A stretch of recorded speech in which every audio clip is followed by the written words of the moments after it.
Hallelujah, সবাইকে জয় যিশু ঈশ্বরের গৌরব হোক। আমি যেমন রোজ যেমন রুটিন অনুসারে আশীর্বাদে বাক্য আশীর্বাদে বার্তাতে আসি, পিতা আজকে সুযোগ করে দেওয়ার জন্য পিতাকে অসংখ্য ধন্যবাদ করি। তো আমি প্রার্থনাতে যাব। সর্বশক্তিমান ঈশ্বর পিতা, তোমার মহানামে ধন্যবাদ করি। পিতা স্বর্গপিতা সিংহাসন পিতা পাদবীর তোমার চরণ ধরে প্রভুকে তোমার দাস হতে আমি প্রার্থনা করি প্রভু। যে সকল সন্তানরা রুটিন অনুসারে পেতে তারা যে আশীর্বাদে বাক্য আশীর্বাদে বার্তা শুনছে পেতে তারা তুমি মহামা আশীর্বাদ করো, তাদের তুমি কৃপা করবে পেতে তোমার বাক্য বলছে পেতে হে ভবিষ্যৎ ভারাক্রান্ত লোক সকল আমার নিকট এসো, আমি তোমাকে পরিত্রাণ পেতে তোমার কাছে পরিত্রাণ আছে, তোমার কাছে উদ্ধার আছে, তোমার কাছে শান্তি আছে প্রভু। তুমি শান্তির ঈশ্বর প্রভু। প্রভু যিশুর নাম পেতে শিব বাবা কথা বলছে, অন্ধ দেখছে, ল্যাংড়া চলছে প্রভু, সে ক্যান্সার ভালো হচ্ছে, প্যারালিসিস ভালো হচ্ছে পেতে সর্বদা প্রভু তোমার দাসদের প্রার্থনা করছি পেতে যে সকল সন্তানরা যারা শুনছে তাদের জীবনে তুমি গুড নিউজ তুমি নিয়ে আসবে যিশুর নামতে, প্লেস করি যিশুর নামতে, পিতা পুত্র পবিত্র আত্মার নাম থেকে চালাম, আমেন। সবাইকে জয় যিশু ঈশ্বরের গৌরব হোক। তো তেমনি আমি বাক্যতে যাবো, সেই বাক্য থেকে আজকে আমরা জানবো মথি তার 10 অধ্যায় 8 পদে কি বলছে পিতার বাক্য।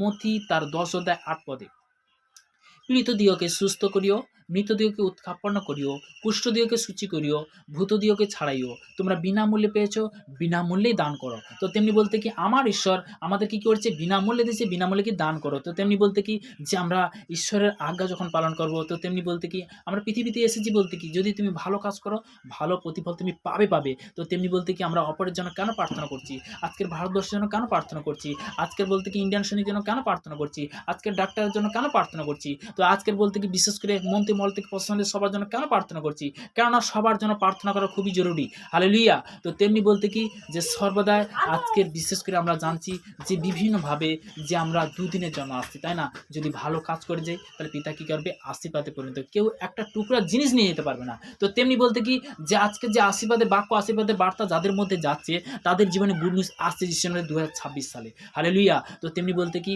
যে আমরা জানতে পারছি বড় বড় অলৌকিক বলে সাক্ষ্য। তো তেমনি যারা প্রার্থনা রিকোয়েস্ট করেছিল আমি সবার জন্য প্রার্থনাতে যাব।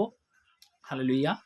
সর্বশক্তিমান ঈশ্বর পিতা তোমার মহানামে ধন্যবাদ করি পিতা গো, যে সকল সন্তানরা যারা প্রার্থনা রিকোয়েস্ট করেছিল পিতা গো তাদের জন্য প্রার্থনা করছি প্রভু গো, তোমার দাস হতে প্রার্থনা করছি পিতা গো, তাকে ব্লাড কভার করে পিতা গো, তাকে সুরক্ষিত রাখো প্রভু গো, তোমার দাস হতে আমি প্রার্থনা করছি পিতা গো, যে বিশেষ করে পিতা গো যে সকল সন্তানরা যারা বিশেষ করে এই মুহূর্তে শুনছে পিতা গো তাদেরকে তুমি ব্লাড কভার করো, তাকে তুমি সুরক্ষিত রাখো প্রভু গো, তোমার দাস হতে প্রার্থনা করছি পিতা গো, যে আজকের এই বাক্য 2000 অসংখ্য ধন্যবাদ করি, তোমার মনে প্রশংসা কিন্তু প্রশংসা পাওয়া যাবে প্রভু গো, এই প্রার্থনা নাসরিতে প্রভু যীশু খ্রিস্টের নাম থেকে চালাম, আমেন আমেন।